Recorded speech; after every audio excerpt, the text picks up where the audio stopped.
Thank you, sir, for accepting our invitation for the lecture in this STC.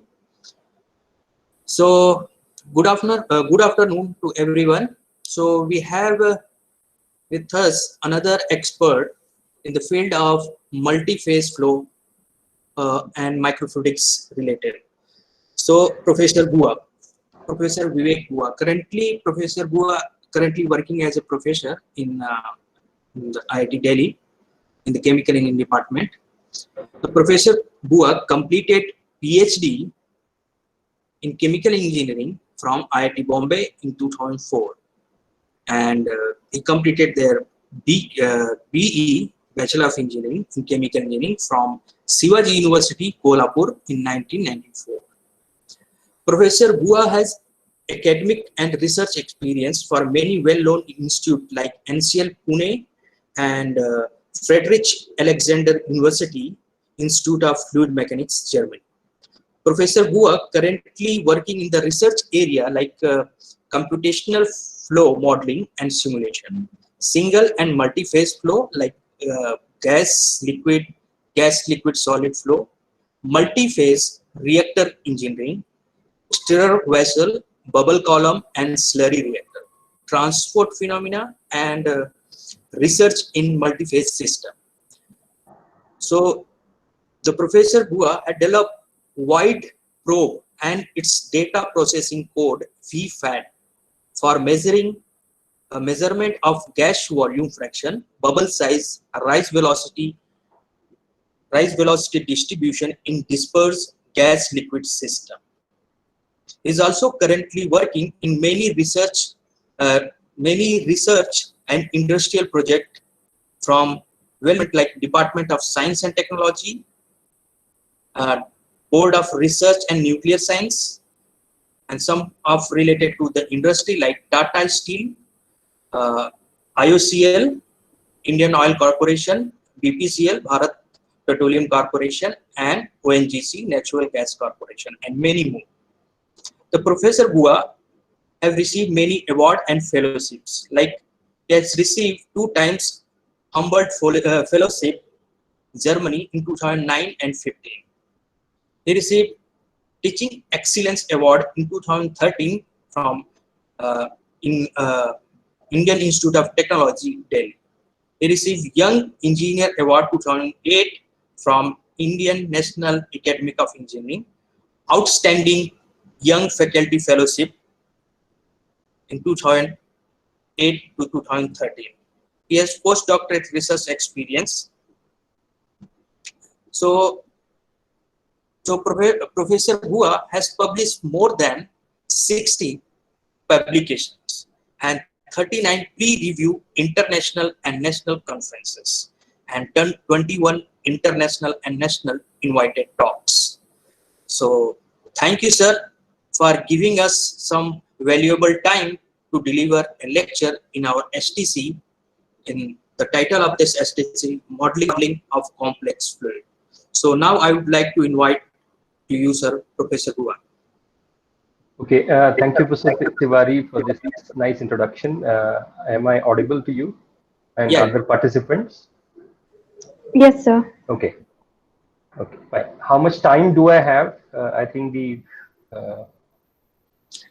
sir, as per the TQ, 2 hours, and if you want, you can extend a little bit. No. Fine. So, and I do it continuously, right? Okay. Okay, fine. So, first of all, thank you for inviting me to your short course, which is sponsored by TICCIB, to deliver this talk.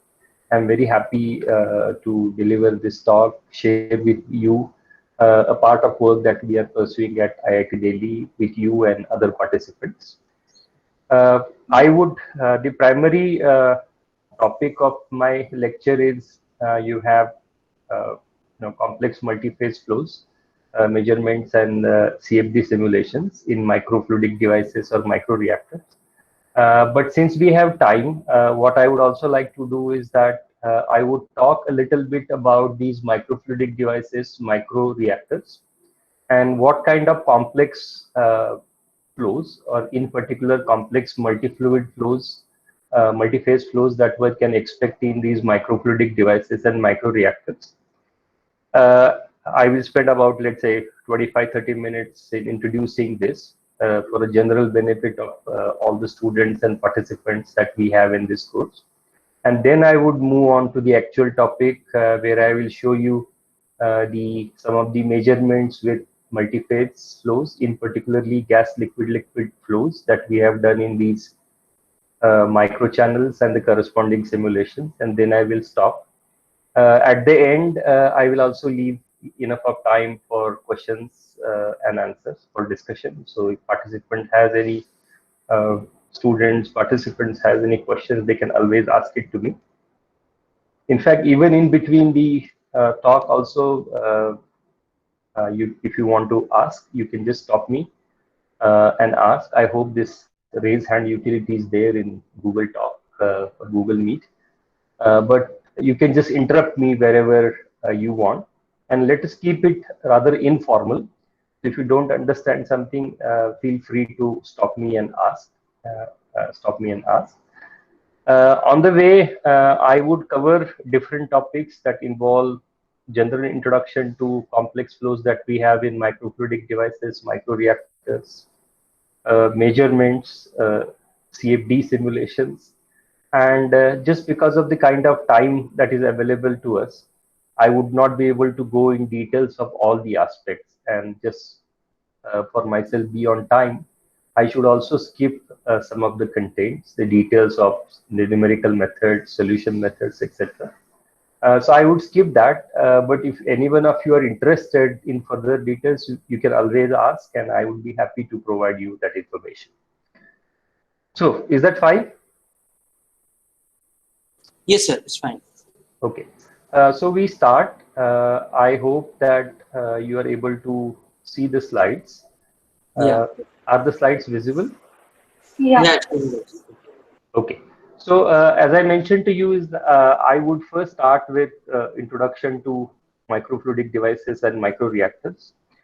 So those who are new to this area or have not heard about where these microreactors or microfluidic devices are used, this will provide you a good background as to how these can be used. Now, there is for last decade or so, or even more, there is a separate area or a branch of chemical engineering which is coming up, which is called as process intensification. Many of you would have heard about it. Now, if we talk about conventional chemical engineering or conventional process engineering, we design pilot plants, we design industrial or commercial processes, commercial plants. While we do so in conventional process engineering, our emphasis is always on pushing the performance limits of the existing processes to achieve maximum efficiency, reduce the waste emissions, have our processes inherently safe and profitable, economical. And keeping this general wish list that an engineer or a chemical engineer would have in his mind, we design our industrial process equipment, reactors, chemical processes, and so on. This has been happening for the last 6-7 decades. People have been developing processes. There are commercial plants built onto it.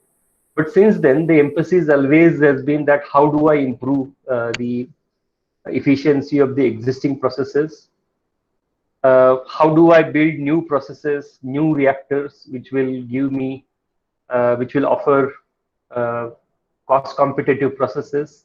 At the same time, the reactors are compact, energy efficient, and at the end of the day, we have environmentally benign process. That means we have less of waste, less of pollution footprint on the surrounding environment. And then there are different ways people have explored to achieve these objectives, which in general we call it to be process intensification. Now, process intensification can be achieved in a variety of ways. For example, we have intensified products or intensified processes.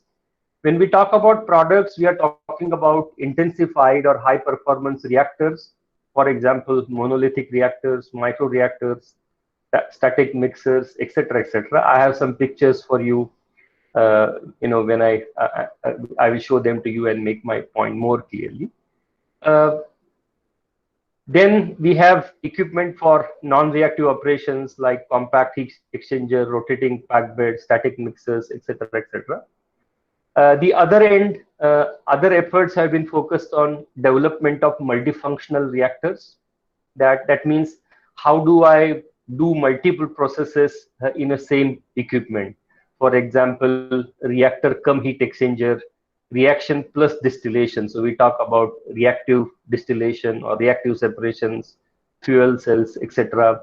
We talk about hybrid separation processes, using alternative energy sources to intensify reactions, use ultrasound, microwaves to improve the performance of the reactor. These are all possible ways with which we are trying to improve the existing processes.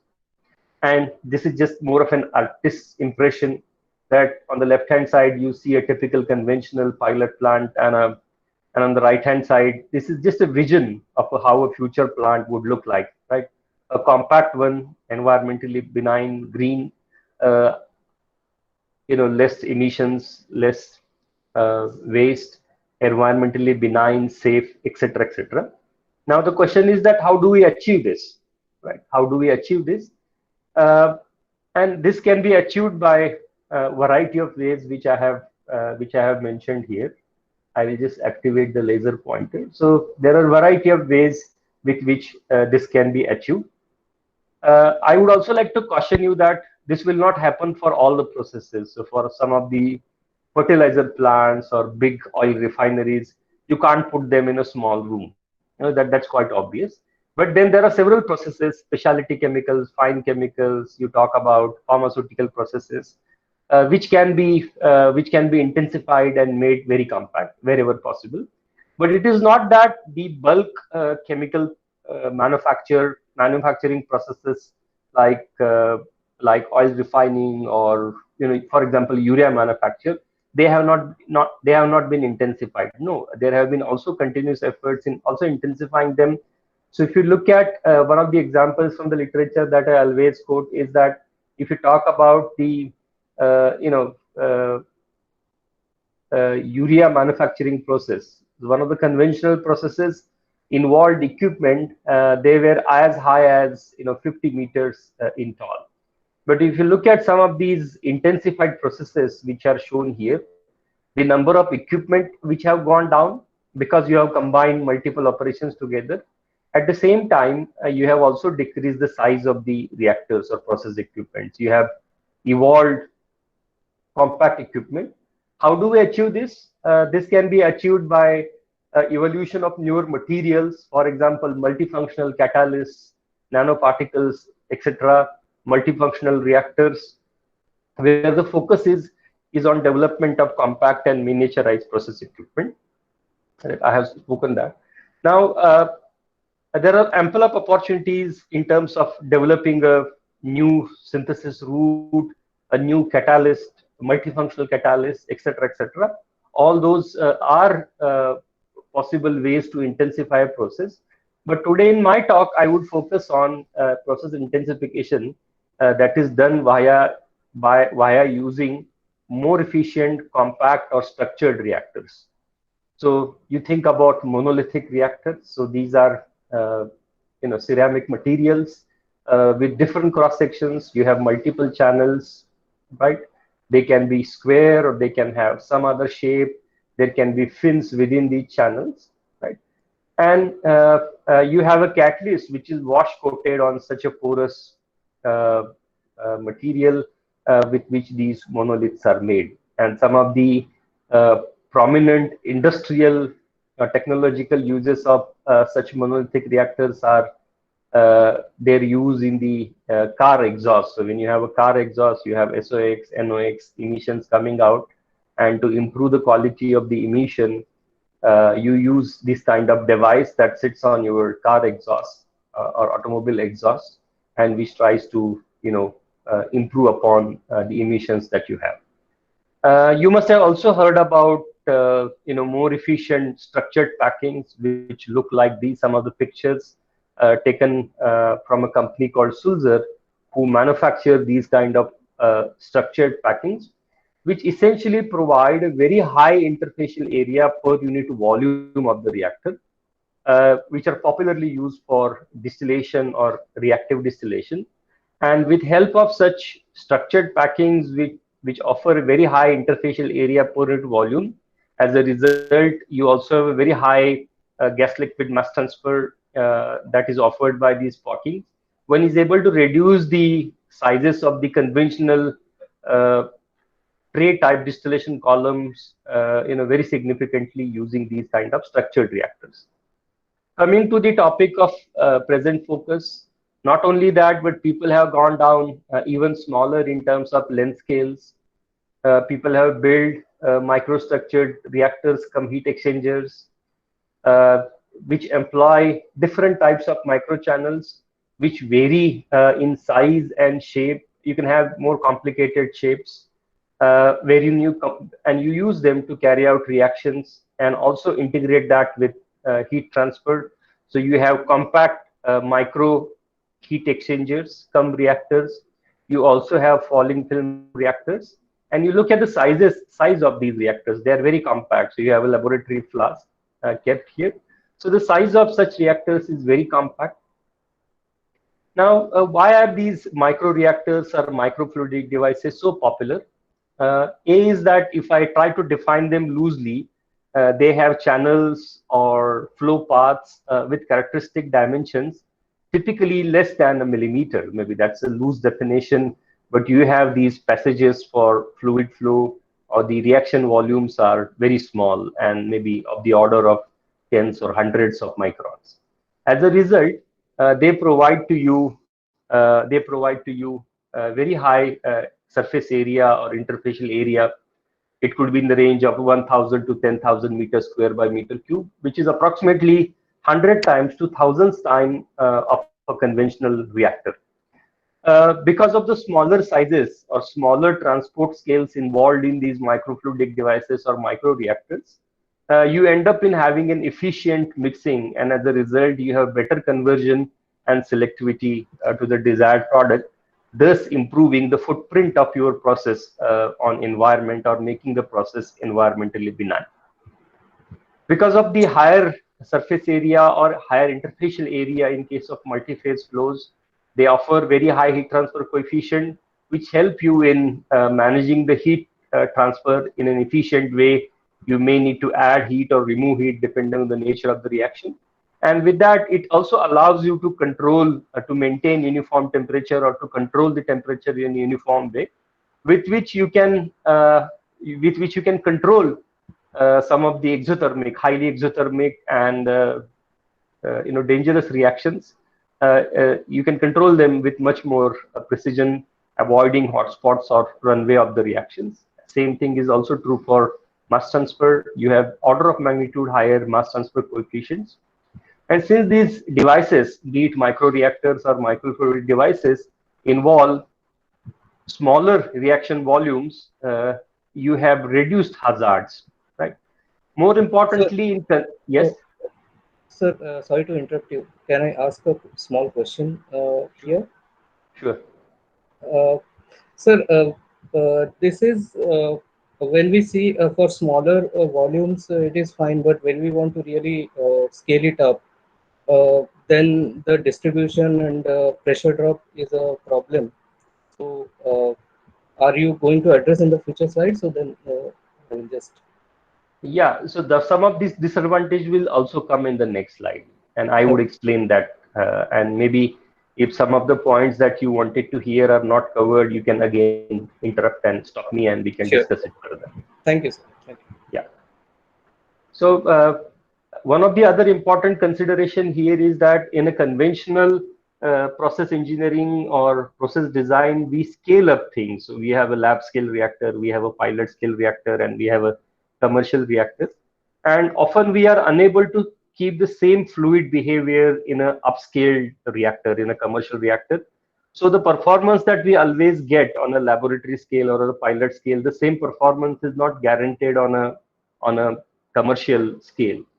and that is because of you are making your equipment big, you are scaling them up. But here in this case, you don't scale them up. You basically scale out, you number up. So for example, one of the channels that you are using, let's say is of 100 micron, the size of the channel is not changed. If you want to produce more quantity, you have more number of such channels, right? So we are talking about not the scale up, but scale out, numbering up the system. So those are one of the sides or I would say advantages of microreactors or microfluidic devices. But there is nothing free. They always come up with some penalty, some cost, and those are here. As Arjit said, pressure drop is a concern, and that adds up to the cost. So because of the use of very small flow paths, you end up in larger pressure drops. Those add up to the pumping cost. And naturally, just because of the nature of these devices, the production scales have to be smaller. You can't use them to refine crude, or you can't really use them to make urea or other commodity chemicals. But then there are several sectors where you don't require those high production scales, in particular specialty chemicals, fine chemicals, pharma, where you require produce on demand, etc., etc., where the volumes are not very high, but the quality of the product has to be really excellent, and that is pharma is the best example for that, right? So you require small quantities, but you really require high quality pharma ingredients to be produced. Machining costs, it requires machining. Machining costs also add up. You have clogging of channels, flow passages, etc. Those are the disadvantage, and I have no hesitation in telling you these disadvantages. And as a result, these have been used intensify, small to intensify the processes with smaller scales, in particularly, as I said, fine chemicals and pharmaceuticals. In particularly when the reactions are very fast and mass transfer controlled, highly exothermic reactions where precise control of the reaction is required, which is otherwise not possible in conventional design, where the reactions are explosive, hazardous reaction, etc. So these are the areas where these kind of reactors are useful. So does that answer your question, or do you have some more comments to make? Sir, yeah, it answers my question. Just one small comment is that in India, do we have like retrofitted some of the fine chemicals or which are conventional batch reactors, and are we able to make it in microfluidic form? This is probably very early for me to ask this question, but still, it was my curiosity. So there are examples where they have been used for production. Specific which company and which reactor, I mean, I would not be able to tell that to you upfront. No. But what I have also done is that I have included some example to convince you that they have been also implemented commercially. That is not actually the main topic, but before I go to the main topic of multi-phase flows and complex fluids and their mathematical modeling and simulation, before we get lost into it, I always wanted all of you to understand where are the applications, because finally we do this mathematical modeling, very sophisticated mathematical modeling. We talk about complex fluids. We talk about very sophisticated experiments, but where are they used? What are the practical applications and implications of such complex flows? It is only because of that I am explaining these backgrounds to you. So, these microreactors have been used to intensify several processes. There are large application, and even one can talk about several hours. There are books and books of material available onto it. So if I try to classify them, they are by and large used to carry out single phase catalytic reactions, some of the oxidations or partial oxidations, hydrogenations, dehydrogenations, reformation processes, etc. And these are some of the examples of the kind of microreactors. Those have been used in the literature to intensify single phase chemical processes, you can also try to imagine the size of the reactor. You have a beaker next to it. If you look at the details of these microreactors inside, they are highly, there are several intricate designs that people have come up with and have tested to intensify the chemical reactions, heat transfer, and mass transfer, and so on. I do not go into details of these things, only in the interest of time. I'm now switching from single phase to more complex systems, because that is the focus of today's talk. So microreactors have been also used to intensify multi-phase chemical processes. When we say multi-phase processes, that means they employ either gas liquid systems or liquid liquid systems, or maybe gas liquid solid systems or gas liquid liquid systems. And then people have built micro bubble column reactors, micro foam reactors, falling film reactors, etc., etc. Right? And they have been used for a variety of applications, synthesis of nanoparticles, where you start with a single phase flow, but you have a precipitation or crystallization happening, so you end up with a liquid solid flow, organic synthesis, gas liquid solid reactions, gas liquid reactions, liquid liquid reaction, phase transfer catalysis, and so on.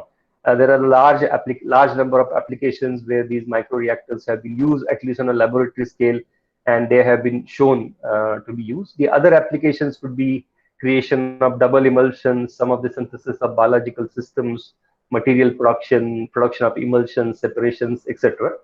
And these are some of the examples of such multi-phase microreactors. Those are used for gas liquid contactings, for example, micro bubble column reactors.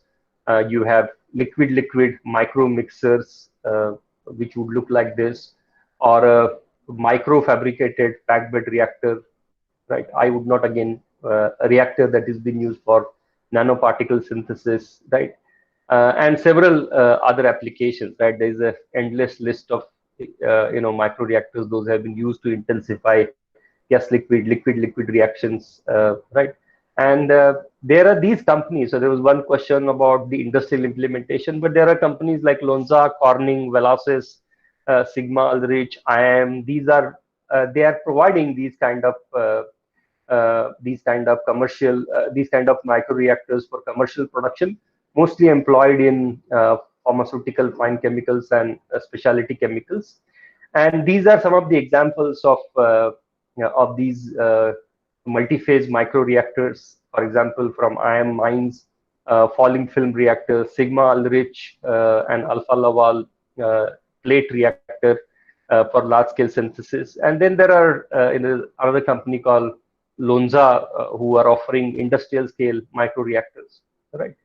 This is one example from Corning, Corning's advanced flow reactor. And then this is the internals of such a reactor. You see that you have very complicated shape. And later I will show you that when you have multiple phases flow through it, you end up with a complex situation. And that is what is the talk of, this is the topic of the present discussion. So often you have multi-phase flows in this that employ gas liquid or liquid liquid systems.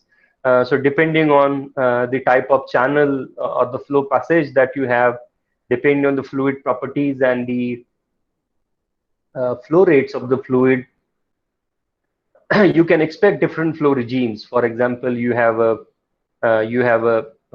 slug flow regime, you have a drop regime, or you have multiple drops, you have a parallel flow, and so on. You can also devise the geometries of such microfluidic devices or microreactors such that they can be used for breaking of drops, bubbles, and so on. So here are some examples of those geometries which are used to break the bubbles in a symmetric way, in an asymmetric way, and so on. Some more examples of three-phase flows inside such microfluidic devices or microchannels, where you have compound drops. So the continuous phase that is flowing inside these microchannel is oil, and the segmented phases are, or secondary phases, of water and gas. And you have such compound drops of air gas and water flowing through oil. These are some of the applications that we ourselves are working on, developing microreactors or microfluidic devices for gas, liquid systems, wherein and these are complex situations where you try to create the desired flow pattern or the desired interfacial area or contacting between different phases. I will talk more about this application a little later. I will have more videos and uh, more videos coming on this. And things can be even more complicated. So you have a complex microfluidic devices for production of drops, for testing. You have creation of microfluidic devices which are used for creation of emulsions, double emulsions. And these are very exciting applications that you have. So for example, you see that this kind of a microfluidic device used to create drops, and within a particular drop, you are embedding another fluid. So you have one fluid outside, then you have one drop. So imagine that you have oil, within that you have a water drop, and within that water drop you have another oil drop, right? And you can create these kind of double emulsions. So it is possible that you have a oil drop in water, and that drop contains another water inside. It need not be one drop, but it could also have multiple. It could also have multiple drops embedded into it, and these are called as gas or water in oil, water, oil, water, or oil, water, oil, or gas, water, oil kind of double emulsions. And these are highly complex flows, very exciting things that you can do with these kind of devices. And I would then end with the first part of my talk, where I explained you the uses of these microreactors or microfluidic devices, their advantages, maybe disadvantages, their industrial implementation, uses, what different reactions that you can intensify. And at the end, we are looking at the complex fluid flows that occur inside these microfluidic device. I would then stop with this lecture and move on to the actual lecture that is scheduled for today's talk, where I take one of these cases and share with you the results of the work that we have done here at IIT Delhi and the corresponding numerical simulations. So that is what, but before I start with that, I wanted you to know this background so that you can appreciate how complex are these flows and what are their uses. So with that, I would take a pause to see if you have any question on this part here.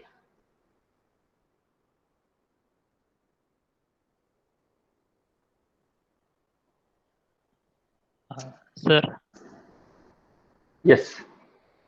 Hello, sir. Yeah, I'm listening. Sir, I have a question. See, in this microreactor. Yeah. Yes. So mixing is mixing is very important in this microreactors.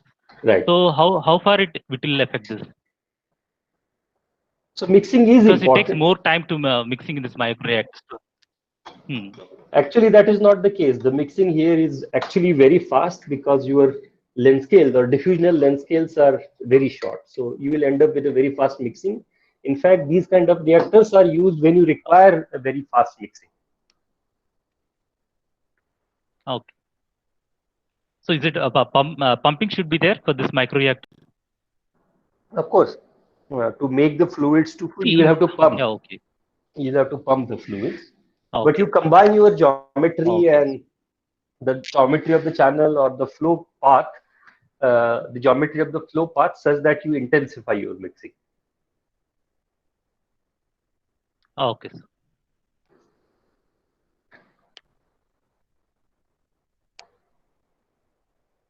Anything else?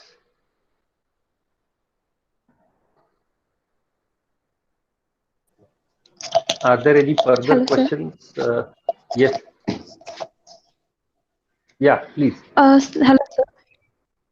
Sir, sir, my question is, this is a microfluidic device.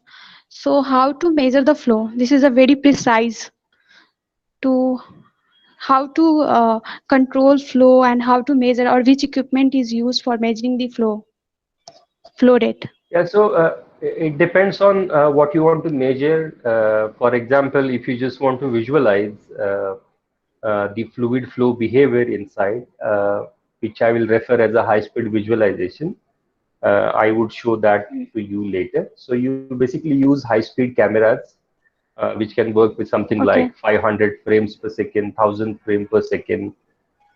They can take pictures at a very high rate, and then usually they are attached to high magnification lenses or microscopes, which provide you a very high magnification. You can look at the lens scales of the orders of a few microns if you wish.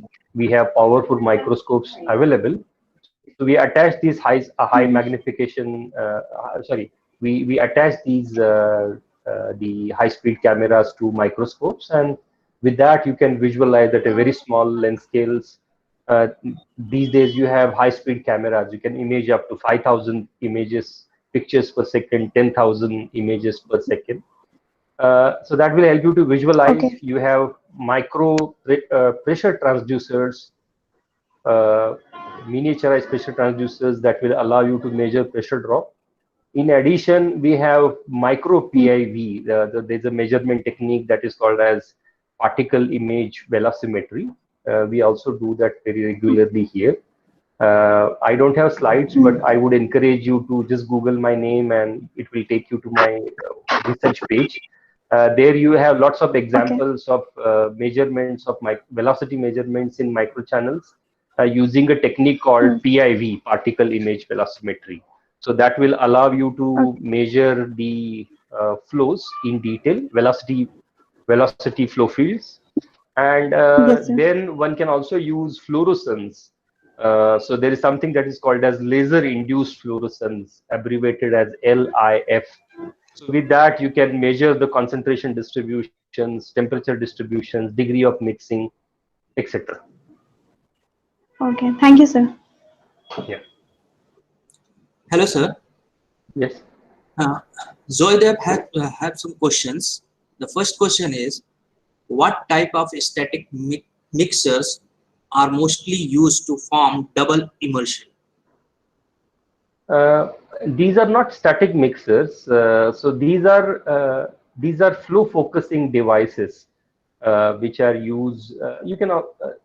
These are, I would not call them to be static mixers, but these are mostly flow focusing devices.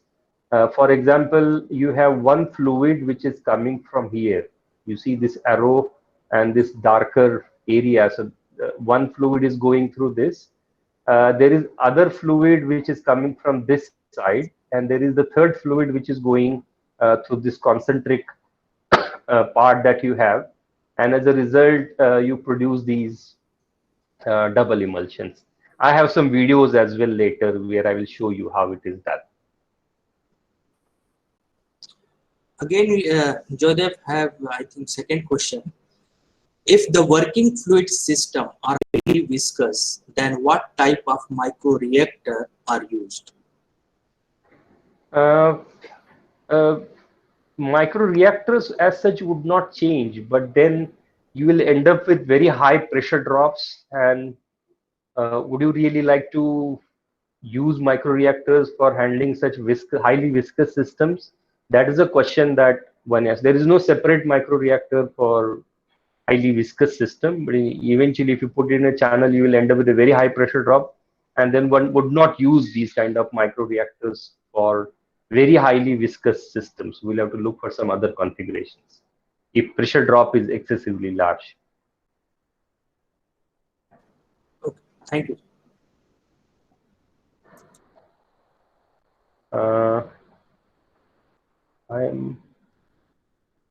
So there are some more. So there is Lekharaj who is asking about the leakage problem. There is no scientific answer to it. The machining, leak-proof joints, accurate machining, those are the Those are the you get different kinds of connectors which are often help you in having leak-proof joints. So there are special type of connectors which are used. Those will help you in sorting out the leakage problems. And I don't think I'm looking at the chat box. There are no whatever questions that we have done. I think we have discussed it.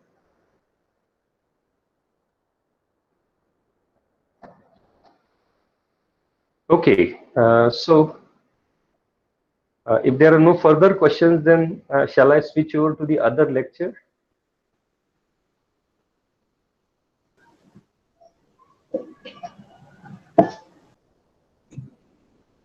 Yes, sir. Okay, good. So I'm switching the gears little bit, but not completely. So now here in this particular talk, I would take example of one of those situations and talk more about the detailed measurements and the corresponding CFD simulations that we have done here. And this work is primarily done by one of my PhD students with name Rajesh VM. The introduction part we have already discussed. As I mentioned to you in the previous talk, there are a large number of applications that involve gas-liquid reactions. There could be fluorinations, oxidation reactions, hydrogenations, etc., etc. There could also involve applications that involve two immiscible liquids. For example, liquid-liquid nitrations, which are highly exothermic reactions, difficult to control. Use of microreactors is quite popular to do these liquid-liquid reactions. And some of the also highly exothermic, fast catalytic reactions. For example, hydrogenation of cyclohexane, nitrobenzene, etc. But there is yet another class of reactions that typically involve two immiscible liquid phase and one gas phase, and therefore we call them to be gas liquid liquid system. So you have a three-phase system, and that's what makes it complex, because you have three immiscible liquids. How to contact them is a question. They are also widely used in the industry to carry out some of these chemical reactions, but by and large they are unexplored.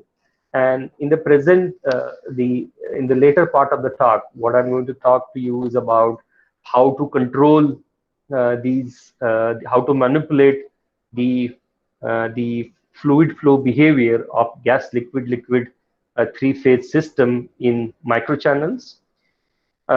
In particularly, we'll look at how bubbles or drops form, what different flow regimes that we have for such three-phase gas liquid liquid reactions, how to control the bubble sizes, drop sizes, such that we can create a desired flow regime. We can also manipulate the interfacial area, gas liquid interfacial area, liquid liquid interfacial area, such that we can devise the microreactors or microfluidic devices to carry out these gas liquid liquid reaction. And that is the focus of the present talk. In this, what we have done is we have considered control generation of segmented gas liquid liquid flow in millichannels. The sizes are little less than 1 millimeter, about 970 micron by 970 micron. But this would not still qualify strictly as a microreactor or a microfluidic devices. So just to be technically correct, I'm calling it to be milli-channel or milli-reactor or a milli-fluidic devices. But it's just a matter of dimensions. Instead of 970 by 970 micron, I would have also machined it with 500 by 500 micron. So that is always done. So you don't really have to worry about it. And these experiments that I'm going to show you, or the simulations that I'm showing you, those are performed under cold flow conditions. That means there was no mass transfer, there was no heat transfer, or no chemical reactions happening, because for such high temperature reactions, pressurized reactions, we'll have to use a stainless steel device, a stainless steel reactor. But then that is what we will use commercially. But if I want to understand what is happening inside, or before such metallic devices, metallic microreactors are fabricated, often on laboratory scale, we use transparent materials like PMMA or PDMS to visualize what is happening inside, to understand. And once we understand and design our system correctly, that can be fabricated in a metallic system, which can be used for actual reaction condition under high pressure and high temperature. So the subsequent measurements, simulations that you will see, those you will see it for cold flow conditions. So those don't involve any heat transfer, mass transfer reactions. But it is not that they can't be involved. Yes, they can be involved. And as a measurement technique, I'm using a high-speed camera to see what is happening inside such tiny channels. And as far as the computational fluid dynamics or CFD simulations are concerned, you have a three-phase multi-phase system here. So I'm using a numerical method called volume of fluid method to simulate these kind of three-phase immiscible flow of three-phase immiscible fluids. Right? I will talk a little bit about this volume of fluid method, but I'm really not going to talk about CFD, etc., etc. I hope that you would know it, or you would have heard about it. Maybe through some of your courses, you would have learned about it. But if you have any questions, feel free to ask me at the end. Depending on how much time that we have, I could explain you how the CFD works as well. The purpose of the investigations that I'm going to show you later was essentially to understand formation mechanisms of bubbles, drops, slugs, characterize flow regimes, see how to control the formation of bubbles and drops, to measure quantitatively bubble size, drop size, slug lengths, look at the effect of phase, flow rates, distributors, etc. So that is the purpose. This is the experimental setup that we have at IIT. So you have, as a gas phase, we have used air, zero air cylinder.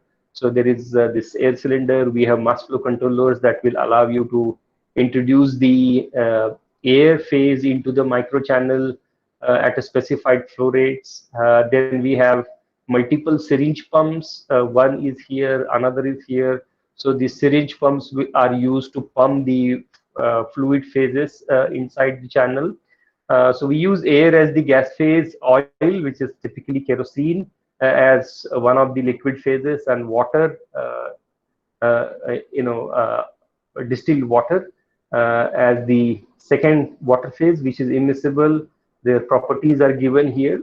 To control the flow in some of the experiments, we also added small amounts of surfactant to the aqueous phase, to the water phase, essentially to change the surface tension or interfacial tension of the system, and also to control the stuff. And so that has been done using these two syringe pumps that we have. And then we use a high-speed camera, which we mount on the channel. This camera allowed us to measure, take the images at a rate of something like 1,000 images per second. We attach different lenses to it so that we are able to see it, a very small, tiny flow behavior inside this tiny system. And then to illuminate, we use a LED illuminator, which is kept at the bottom here, right? And everything was, all the mass flow controllers, the syringe pumps, the camera, everything was controlled through a camera with appropriate software. The physical properties are given here. The microfluidic device or micro channel is kept somewhere in between the light source and the camera, which is somewhere here, which is of course not visible here, but it is visible here. So this is a micro channel that we fabricated in acrylic, which is also called as PMMA. So you see this line. So this line is actually the main channel, which is shown here. The dimensions are about 970 by the width of the channel is 970 micron. The height is also 970 micron. And then we have a first T junction here. You see another line here. That is the first T junction. So this is the main inlet through which we are pumping kerosene. This is the first T junction, which is here. So which is schematically shown here. So the first T junction, we are introducing. Yes. Sir, I have one question. Yeah. Yeah. Suppose instead of this PMM channel, if we use PDMS channel, so if the bubble is flowing inside that channel, so how do we include that deformation of that channel? Because our PDMS is a soft polymeric gel, soft polymeric material. Yeah, if it is, even if it is soft, it doesn't deform really under these conditions. So when you are, we have also done experiments with PDMS channel. Just because of this flow, it doesn't deform as such. Because I heard means in some of the paper they mentioned that if they included that compliance, because of the deformation we need to include that compliance because the channel is deforming. If you use very high pressure drop or something like that. No. So it may be the case, but in our cases, when the flow rates are not very high, you don't really have that problem, and you can actually also monitor the sizes through a high-speed camera. That issue is not there. In this particular case, we also tried with PDMS, but one of the difficulties is that when the kerosene comes or comes into contact with kerosene, it swells and it deforms. So that is a difficulty.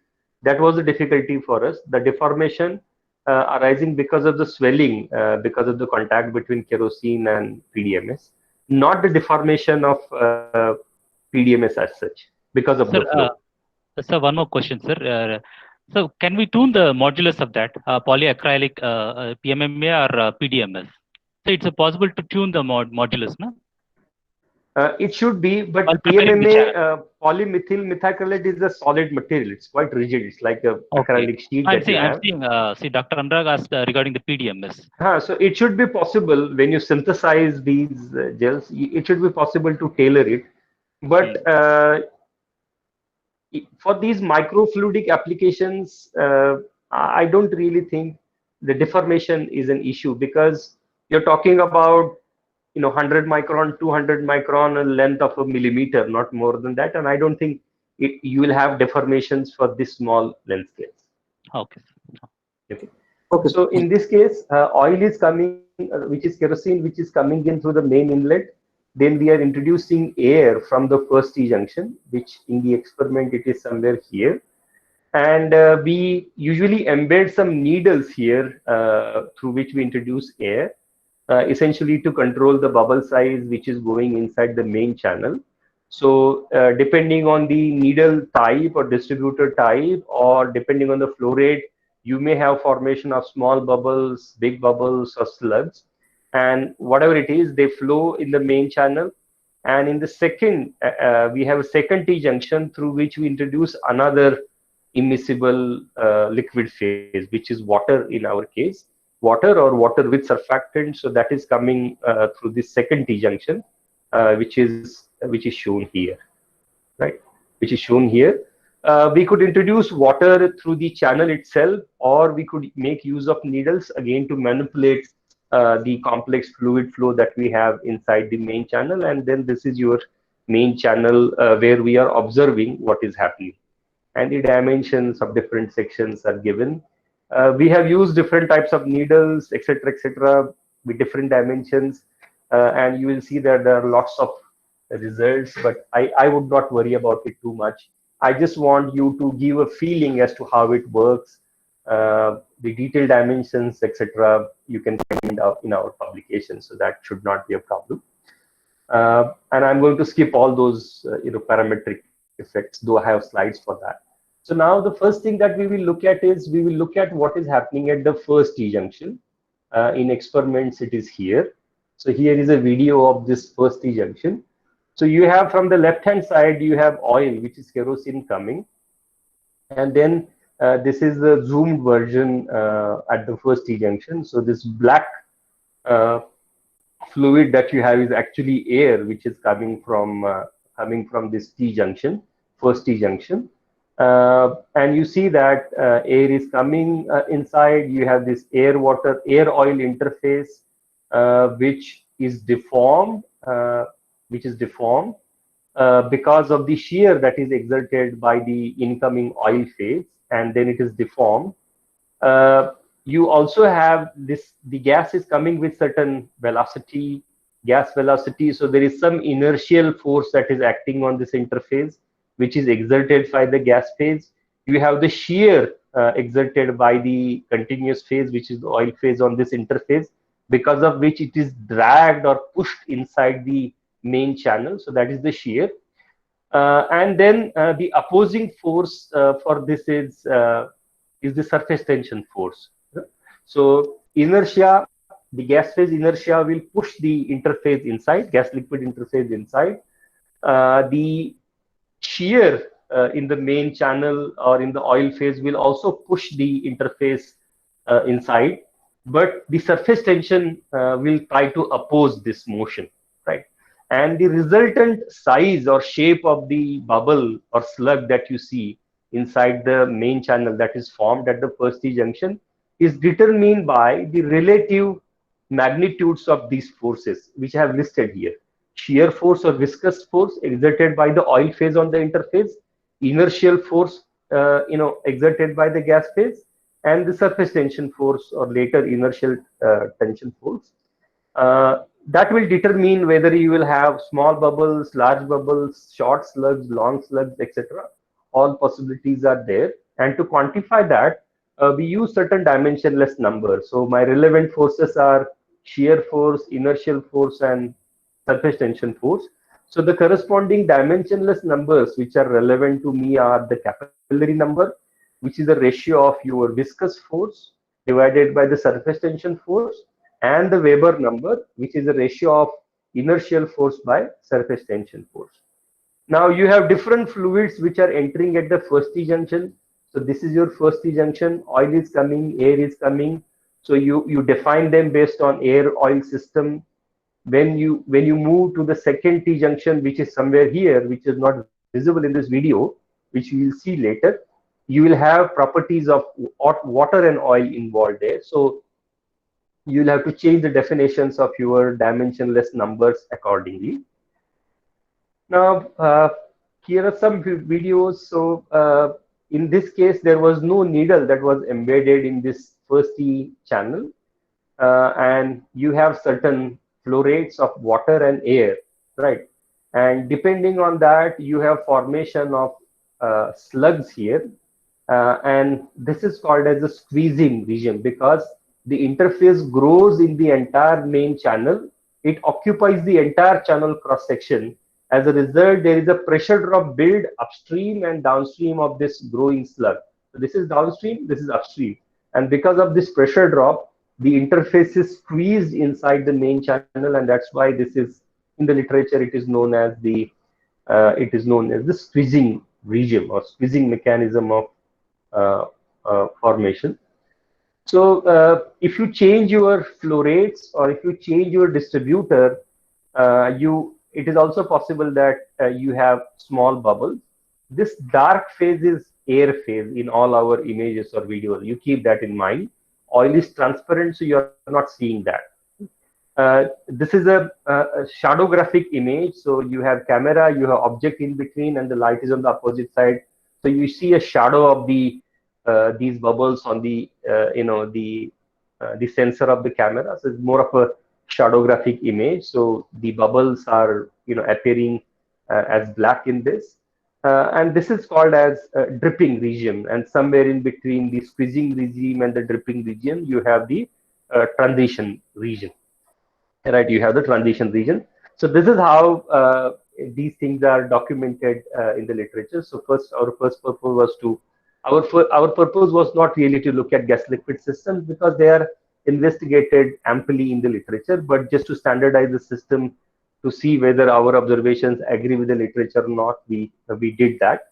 And of course, one way is to look at these examples qualitatively. These are high-speed videos and images taken, but one has to also quantify the bubble sizes or formation frequency, which we have done here. We have measured the frequency of the bubbles are forming, the sizes of these bubbles as a function of flow rates, which are quantified in terms of capillary number for different distributors and so on. And I would not go into these parametric studies. Instead, I would focus my attention on some of the things which are more interesting for you. Right. Then we are now at the second T junction. What I showed you in the previous video here was the first T junction, where you have formation of, depending on the distributor and depending on the flow property, the flow rates and the fluid properties, you may have bubbles like this, or you may have slugs like this, and they flow downstream in the main channel, and then they reach at the second T junction. Now, these are the videos at the second T junction. The black circles or these bubbles which are coming in from the left side, they are formed at the first T junction, which is not visible in this video. I have showed you in the previous case. And this is the second T through which we are introducing the second immiscible phase, which is water or water plus surfactant, which is seen in this grace color, light grace color. So this is the water drop, and the black ones are air bubbles, and all of them are suspended or flowing through the continuous phase, which is kerosene, right?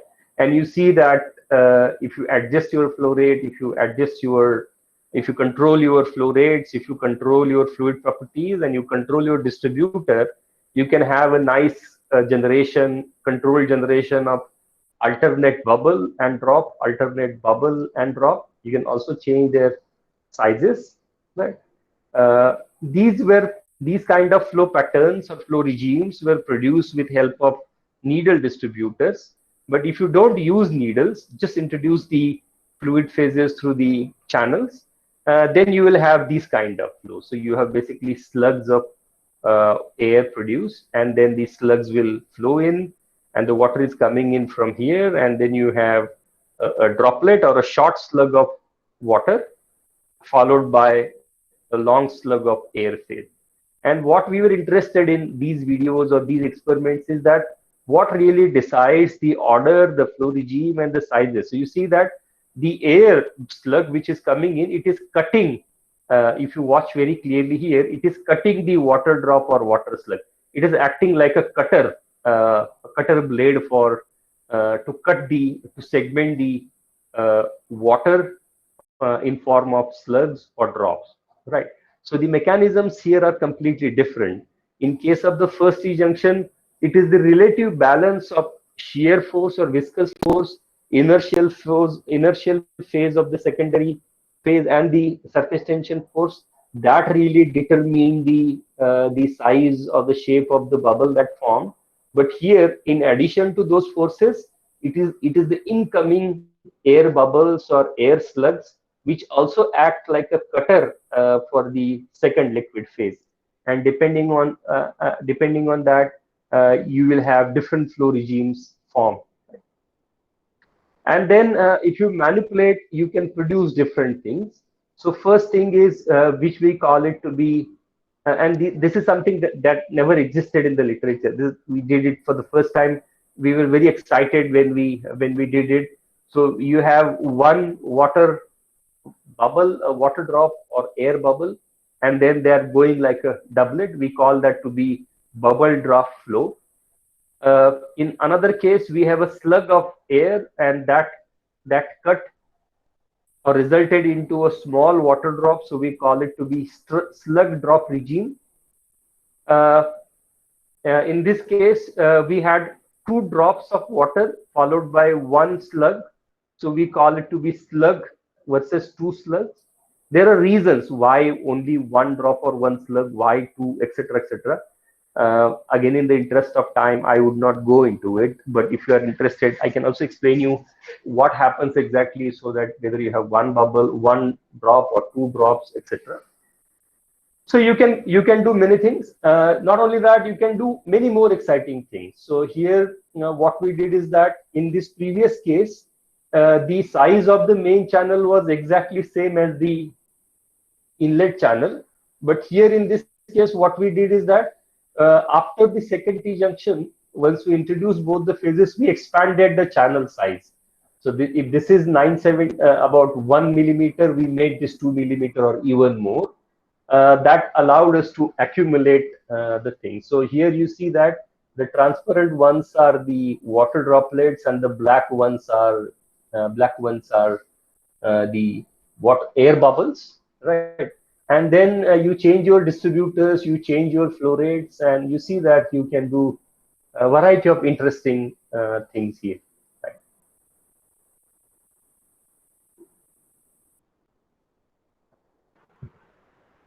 I again would skip some of these details and move forward.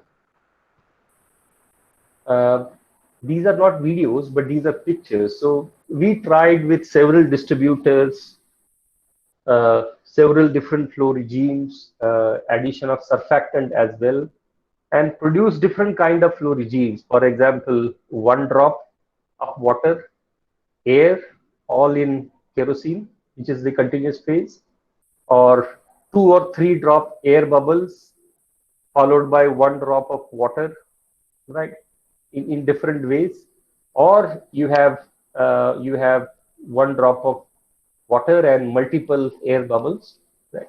So they were very interesting, and those have implications also on the interfacial areas that you want. How much of gas liquid interfacial area you want, how much of a liquid liquid interfacial area you want, and depending on the requirements of the interfacial area, which will govern the gas liquid or liquid liquid mass transfer or liquid liquid gas liquid heat transfer, you can manipulate these flows the way you want, right? Our work, we did not limit ourselves in only visualizing, but we also quantified them in terms of lengths as a function of different distributors, capillary numbers, their frequencies, etc., etc. But let me not go through, spend more time onto these graphs, why these things are changing in a certain way. Again, in the interest of time, because I would like to now spend next 15-20 minutes on the simulations, so that I complete what I promised to Professor Tiwari, and then we'll have still some time for questions. So I would just leave the experiments right here.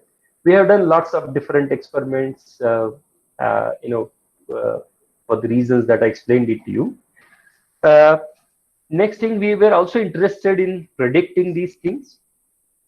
Now, why predictions? Why predictions? So, as humans, we always wanted to control things. You see, we want to control things, different things,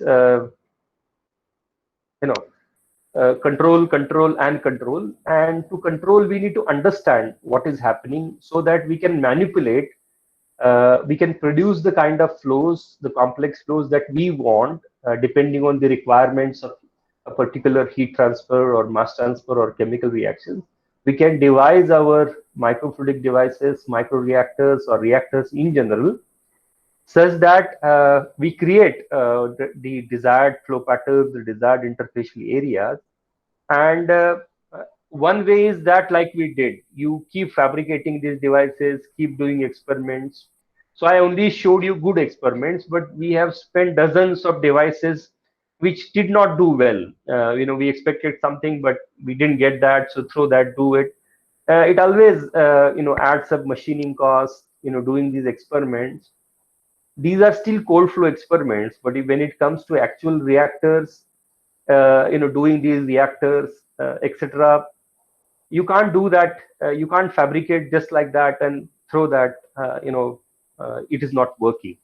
So predicting things or simulating things are important. Of course, this may not be new, but there may be, in this audience, there may be some students who are pursuing their undergraduate studies or even postgraduate master's degree, and they might be interested that why do we simulate the fluid flows. And when I offer courses on CFD, I always quote this example of aerospace people, because it is the aerospace people who started with these computational fluids dynamic simulations first in 1950s and 60s. Those were the people who really drove the field, or did several developments in this field of flow simulations in the beginning. And later other industries followed: chemical engineering, mechanical engineering, automobile, and now it has reached practically everywhere. So for aerospace people, and this is only for some of the examples that I'm giving it to you so that you understand why simulations or why mathematical modeling, and that is the precise theme of this particular short course that you are attending. And you should definitely know why models, why simulations. So usually, if you want to build aeroplanes, let's say I want to build some big passenger aircraft, one way is to make these aircrafts, fly them test them, and if it works, it works. If it flies, so it flies, it crashes, and you say, oops, it was a bad design. But that is not, it is not that simple. If you want to really build a Boeing 77 or a Airbus or a Boeing Dreamliner, it costs hundreds of crore rupees to build that aircraft. It takes several years, right? And you spend several years, you spend a lot of hundreds of crores of rupees of worth money, and you just fly it on one day and only conclude that it was a bad design. You make another one, another one, another one. How many Boeings you will crash? So in those kind of situations, simulations become handy. So I would like to use these numerical tools, simulation tools, to design my aircrafts or in general engineering processes, so that I make a priori designs and help in terms of development time, in terms of resources, being cost in terms of money, cost in terms of time of building these engineering processes or aeroplanes every next day, and test them. So that helps me to accelerate the development of engineering processes or products in general. So these kind of simulation methods or mathematical modeling in general helps us. And so we are talking about simulation. Here also we wanted to predict the things so that we decide what channel size, what kind of a geometry, what kind of a distributor, what kind of flow rate, physical properties, so that we can do these predictions in a rapid way, and thus reduce the effort that is required in development of these microfluidic devices or microreactors.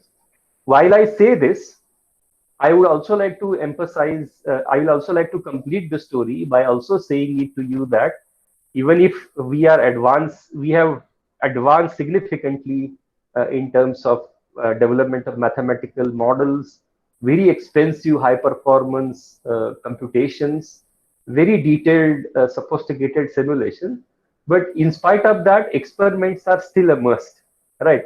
And to my students, I again quote this example of a Boeing 77 or a Boeing Dreamliner. Even if you do simulations and do design your aircraft, would you like to be the first passenger on the aircraft which is designed only through simulations and not validated it, right? So validation is important. Therefore, experiments are also important, so that we validate those models, build confidence in those models, and once we have confidence in those models, those models can be used for making engineering decisions and engineering design. So experiments are still valuable. They help us to understand things. They help us to see things. They help us to give us the data that is required for validation of the models, right? And I'm sure none of you would like to take a ride on an aircraft which is designed only through computer simulations without any validation, right? So you understand the risk in doing that. Whether it flies or not, that's secondary question.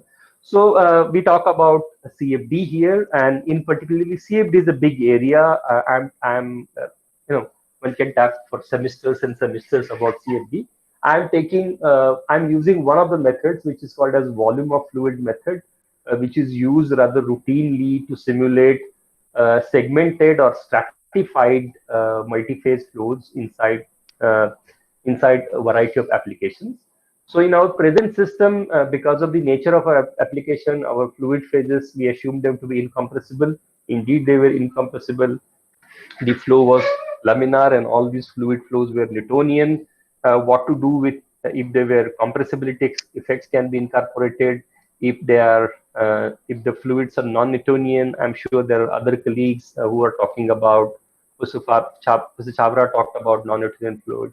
Yogesh must have talked to you about how to handle non-Newtonian fluids. There will be more on that. Who will talk about how to handle these situations, non-Newtonian fluid flows, etc. In the present case, we considered the fluids to be Newtonian and the flow to be incompressible and laminar. And in our case, like we did in experiment, our primary phase is kerosene, and the dispersed or segmented phases are P, which is air, and R, which is water. P, R, Q are just the names. Now, this numerical method that we are talking about, which is called as the volume of fluid method, it identifies the underlying fluid phase based on the local volume fraction. That means if alpha P with the volume fraction, local volume fraction of air and water are 0, that means the cell is fully filled of the oil phase, which is the QH phase. Or if the cell is the sum of the volume fraction of air and water is equal to 1, then there is no oil in that particular cell. And the cells which contain the sum of the cells for which the sum of volume fraction of air and water is between 0 and 1, those are the cells which are expected to contain the interfaces between the air and water and oil. So I call them to be P and Q and R and Q phases. So that is how, with the help of this volume fraction function, we identify the underlying fluid phase. Now, once we identify the underlying fluid phase, we solve a single set of mass and momentum conservation equations to obtain the velocity distribution and pressure distribution inside the system. This is the mass conservation equation. This is the same equation of continuity that you learn in your fluid mechanics or undergraduate transport phenomena course. This is the same momentum conservation equation that you learn in your undergraduate course, except the last term that you have here, right? So except this first term, the last term that you have, except this F term, rest of the equation is same. It is the Navier-Stokes that you learn, that you have already learned. The first is the unsteady state term or increase of momentum per unit volume. This represents the convective transport of momentum. This is the momentum transport because of the pressure force. This is the momentum transport because of the gravitational force or body force. This is the momentum transport because of the viscous stress or viscous forces, right? Viscous stress term that we have here.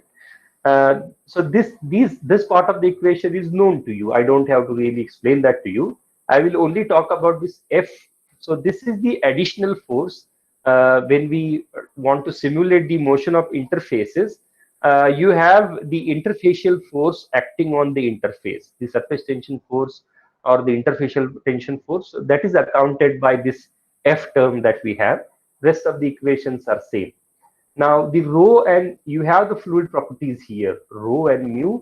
Those are calculated by weighting the volume, the densities and viscosities of the individual phases. So by solving this equation, we obtain velocity distribution and pressure distribution inside this microfluidic device or inside this microchannel. Now, once we obtain the velocities, we have to advect or move our interfaces, gas-liquid interface or liquid-liquid interface. That, in short, is done by solving these advection equations for gas-liquid interface and liquid-liquid interface. Advection equations are very similar to the mass conservation equation or continuity equation, but these are not exactly the continuity equation. And as you are aware, in a multi-phase system, the sum of volume fractions of all the three phases must always be equal to 1. At a given point, alpha oil plus alpha air plus alpha water must be equal to 1. So that is the condition. The F that you have is the surface tension force or the interfacial tension force. Don't worry about this complex expression. Interfacial tension force is proportional to the surface tension or interfacial tension coefficient sigma multiplied by the local curvature and the unit normal vector that provides a direction to this force. It is very simple. F is equal to sigma into kappa into a unit normal vector, right? Sigma is the interfacial or surface tension coefficient. Kappa is the local curvature of the interface. And then these are the expressions, how we calculate kappa, the interface normal vector, etc., etc. It would require a fairly good amount of time to talk about this method, the numerical formulation in detail. So I would skip that. Should you be interested, you can ask it to me. We can talk about it later. This is the computational domain that we consider the channel geometry. This is the same geometry that we used in the experiment, for which we have already seen the measurements, and then we solve the governing equations that you solve numerically in this solution domain. So you will have to discretize. So we use a finite volume method that you talk about It's an unsteady state equation. So discretization of these equations using numerical methods like finite volume, discretization schemes, solution method, etc., etc. Just because of short of time, I'm skipping it. Otherwise, CFD-like course, we teach them over a period of a full semester. So it is no way possible for me to talk about all these aspects in short time that we have. In any case, we divide the solution domain, or we discretize them into very small cells, and I'm showing you the computational mesh or the elements that we here. These are zoomed views, and in such a small domain, we use something like about 5 lakh cells or 0.5 million cells. We divide this volume into about 5 lakh cells, and we run unsteady state simulations, and the typical time steps are about 5 microseconds. It is 5 into 10⁻⁻⁶ seconds. We specify here the measure, you know, the flow rate, so you can calculate the inlet velocity, oil velocity, what here air velocity and water velocity. So these are your inlets marked with green color. These are your inlets, oil inlet, air inlet, and water inlet. And then this is your outlet, where we specify a pressure outlet boundary condition. That means you specify pressure, which is atmospheric pressure, 0 gauge pressure, and then it calculates the velocity by by setting the gradient equal to 0. And then at all the walls, we specify mostly boundary conditions. So that's the most common one that we use. And then we do these simulations, right? And there's a lot of analysis that we do, but again, in the interest of time, I will skip it. So these are some of the experimental images that we have already seen. At the first T junction, oil is coming from the left-hand side, air is coming from here, and these are the sequence of formation of a particular slug inside the system. So this is, let's say, I call it to be 0 millisecond. Then after a short time, you see that the interface has penetrated inside. 6 milliseconds, I allow it to come inside. It covers now the entire cross section, and once it covers the entire cross section, there is a buildup of pressure downstream and upstream of the interface. Because of the pressure difference as well as because of the shear, this interface is pushed inside, right, inside the main channel because of the imposed pressure gradient, and also because of the shear, right. It is a balloon that you are trying to inflate. You are pushing air inside the balloon. It will expand, so that is taken care by the inertia. And now something will oppose the motion. That is the surface tension force, which will oppose this motion. So which is there. So you see that it goes, and finally you have a formation of neck here. You have formation of neck here, and then the neck breaks. There's a pinch off, and the slug is formed. So this is one cycle, different stages in terms of time of formation process of one slug.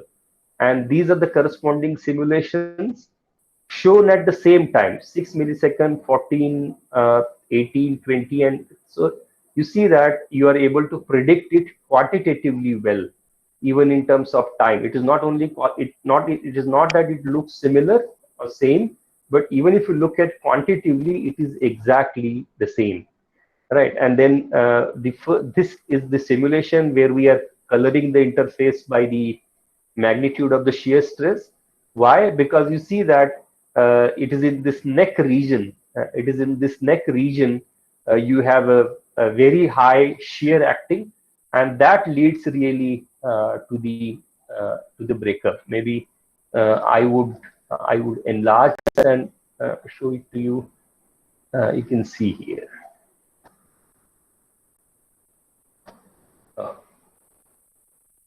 So you see that this interface, the simulated interface, we are coloring by the shear, and you see that while it is necking, there is a large shear acting on this interface, because of which it is breaking.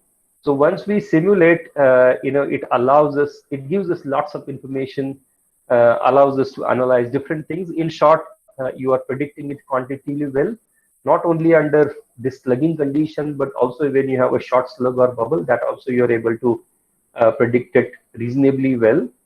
Then we did the simulations with three-phase systems, and then here are the examples of the measurements that we saw and the corresponding simulations, everything. We were able to predict it quantitatively well.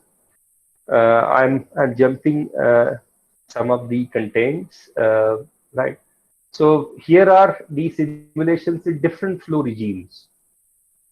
I showed you different regimes: bubble drop, slug, slug, and so on. So the images are clearly from experiments. You can recognize them, and the colored ones are the simulated ones, and you can try to see the correspondence. So you have a yellow phase here is air, and the water phase is blue color. So you see that you have a air bubble, and next to it you have a drop, which is happening here. If you see here, you have a air slug followed by a water slug. So that is also predicted quantitatively well. And this is apparently, these are some of the videos that you see. Maybe I stop this video and run this. So this is experimentally recorded video. So you have the first T junction. You have the first T junction somewhere here. I pause these. We don't require them, all of them. So we have air slug, which is formed here. This is the dark air slug which is coming and really cutting the water slug, which is coming, water stream, which is coming from the second T junction. As a result, you have a formation of a water slug, which is sort of a transparent here. If I look at the corresponding simulations, you're able to do the same. So you see that is the air slug which is coming, which is cutting the water stream which is coming from the main T junction, and then you have a air slug followed by a water slug, right? And we have done lots of simulations. I'm showing only representative ones. So these are under different flow conditions, and you also see that you have a good resemblance, not in terms of only the visual appearance, but we have also measured the slug sizes of both water and air phase, and then measured them quantitatively, and we could get a reasonably good agreement, not for all the cases, but for majority of the cases. Though I'm showing you only the good agreements, I must also say to you that there were several cases where we did not get the good agreement, and there are also reasons for it. So there are several things which are important: the channels, the channel roughness, the three-phase contact line movements, the channel surface roughness, etc., etc. Some of the things are not included in the computational model that we used, and therefore we could not predict some of the cases. Right. So that's also the fact. And I mentioned to you that it is not only the qualitative comparison, but we also made a quantitative comparisons. We measured the lengths of the slug at different capillary numbers for air phase. The right-hand side graph is for water phase. And you see a very good agreement between the measurements and the corresponding simulations. So with that, I come to an end. I started with, just to summarize what I spoke to you or what I discussed with you. We looked at the applications of microreactors, microfluidic devices, their advantages, disadvantages, limitations, the applications where they would be interested in. And then we looked at the flows, complex fluid flows involving multi-phase systems, gas liquid, liquid, even three-phase immiscible systems. Those encounter in these kind of microfluidic devices and microreactors. And later in the second part, we took an example of gas liquid systems. And I showed you the experiments that we did essentially to understand the flow behavior of these gas liquid systems, experiments done to control the sizes of the bubbles, drops, flow regimes. And finally, I showed you an example where we use mathematical methods in general sense, mathematical models, but in this particular case, they are called as CFD-based models to simulate such complex three-phase gas, liquid, liquid system inside these slugs, and also showed you that we can predict some of these observed flow behavior, the flow regimes, be it bubble drop, slug drop, etc., in quantitatively well. Once we validate our model, then we did lots of other simulations where we change the fluid. Once I have an experimentally validated model, then I can imagine different channel distributors, different geometries of the channel, different properties, and do simulations to control or to produce desired flow type. That is the power of these kind of mathematical models.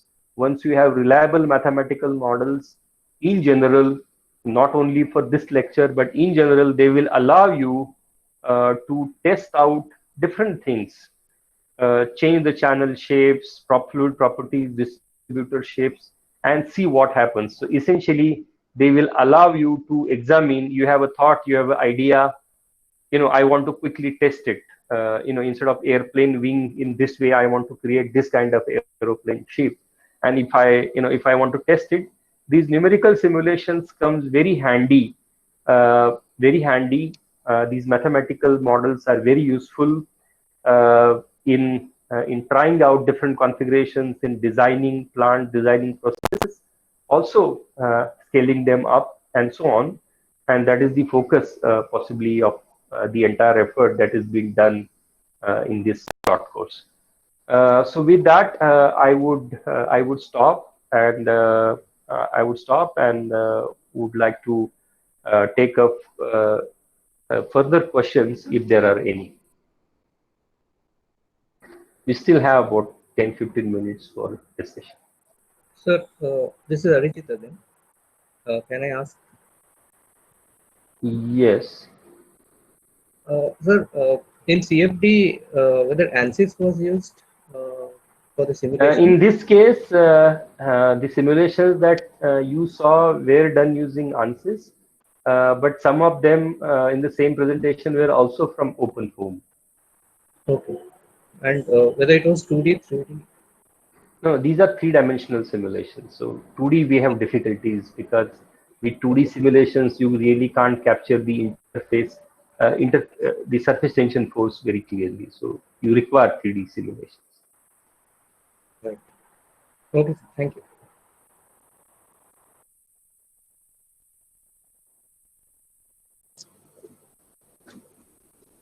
Hello. Yes.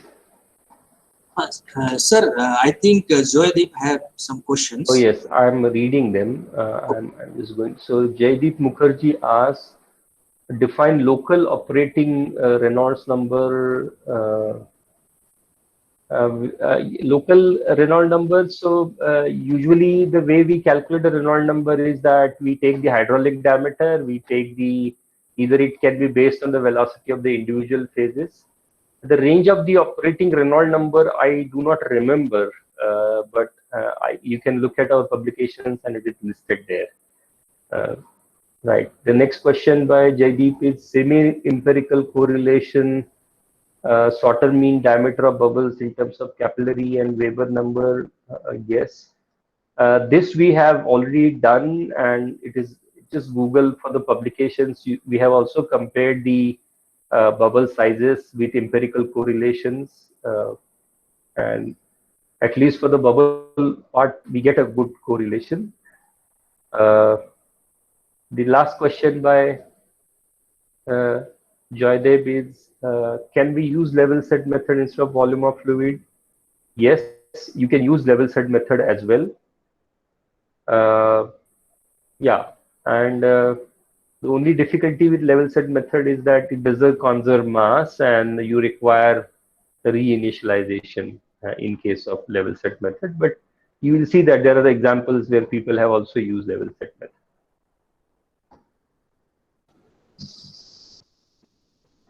Yeah. Any another questions from our participant side? Sir, like, Ajivesh, you may continue. Uh, yeah. Hello, sir. Good afternoon. Yes, good afternoon. Sir, as you have used oil as and surfactant system. Yeah. So what if you use a polymer system as well, like a polymer surfactant and oil system, as in the field of enhanced oil recovery applications, there are a few studies related with this your research area. So Yeah. I was wondering, which parameters we need to take care while modeling or while constructing these macrofluidic devices. Firstly, when I talk about experiments, because of this polymeric solutions, you would have increased pressure up. As long as you are ready to deal with it using high pressure syringe pumps, it is fine. You would not have any challenges except this handling of the pressure drops. Yes. From the modeling point of view, you will have several challenges because then you will have to invoke the non-Newtonian flow models here. Yes. Yes. And if your polymeric solution can be described by a simple non-Newtonian flow models like power law model or 2-parameter, 3-parameter models, then that can be easily simulated. Okay. But if it contains some elastic effects, if you need advanced rheological models, it can be done. A is that it can be done. You can take into account all those parameters, but it will just add to the computational cost or computational complexity of the model, nothing else. Okay. Okay, sir. Thank you. Yeah. Hello, good afternoon, sir. So Good this is afternoon. Parvinder Kaur, research scholar. Sir, my question is when we do volume of fluid simulations or another simulation in CFD, we assume this that the flow will be incompressible, laminar, and Newtonian. Or sir, if we if we use a liquid like kerosene, so in that terms, whether it will be a Newtonian flow, because if we'll do some simulations on it, with the temperature, the viscosity will change. No, that is fine.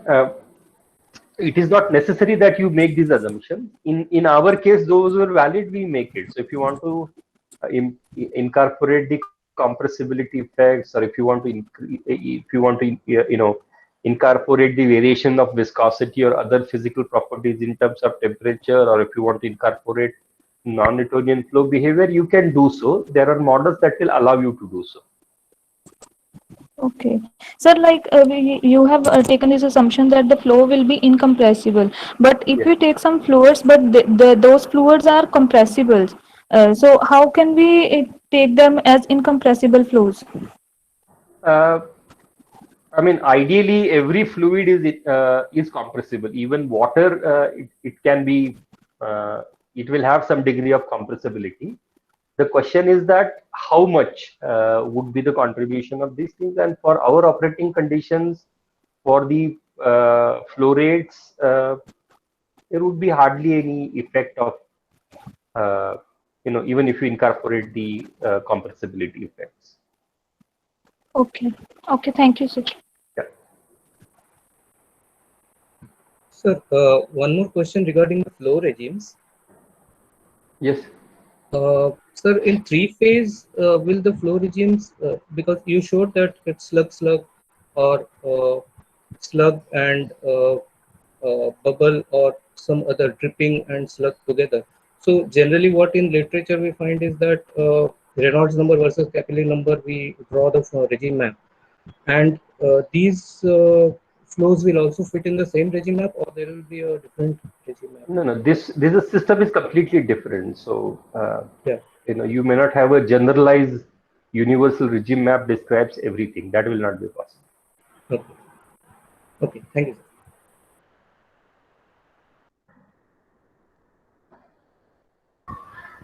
So, I had question. We are basically doing all this simulation to study about the reactor, and in the reactor, what we target is the maximum conversion we could get. So, based on your simulations, can you tell us with what results we are getting when we'll go for experiment, we will get more conversion for a particular reaction.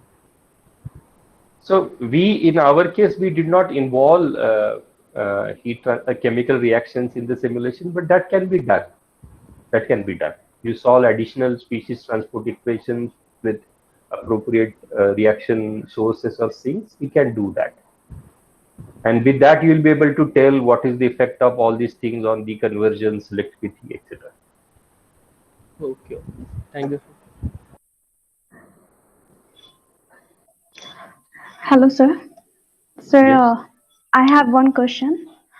Sir, is any chances to fluid flow get turbulent in macro channel? Of course, if you increase, you will, but usually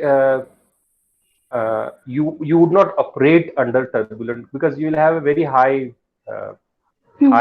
pressure drop, high energy losses there, right? So Yes, usually it is not desired. I mean, if you forcibly want to do it, yes, you can. Why not? But whether that is relevant for an underlying process or not, that is the question that we should ask. Okay. Thank you, sir. Yeah.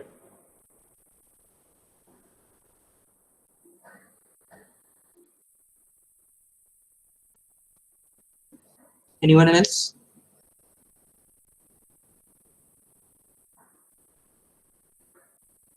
Okay. I hope there is no question. So thank you, sir, for this really nice lecture related to multi-phase flow in microfluidic devices. And I hope everybody had enjoyed this session. So thank you, sir. Thank you very much for accepting our invitation. Yeah, thank you very much for inviting me and listening to me. If you want further details, if you or the other participants want further details, you can just Google my website, and you will see publications, other details of detailed measurements of the publications, and other details are available on my website. Yeah, sure. Okay. Thank you very much, and I assume that there are no further questions, so we can stop here then. Okay. Thank you, sir. Thank you very much. Okay, bye-bye. Shall I then leave the meeting, or is there anything else that is expected? Sir, you can leave. Okay, thank you and bye-bye. Bye.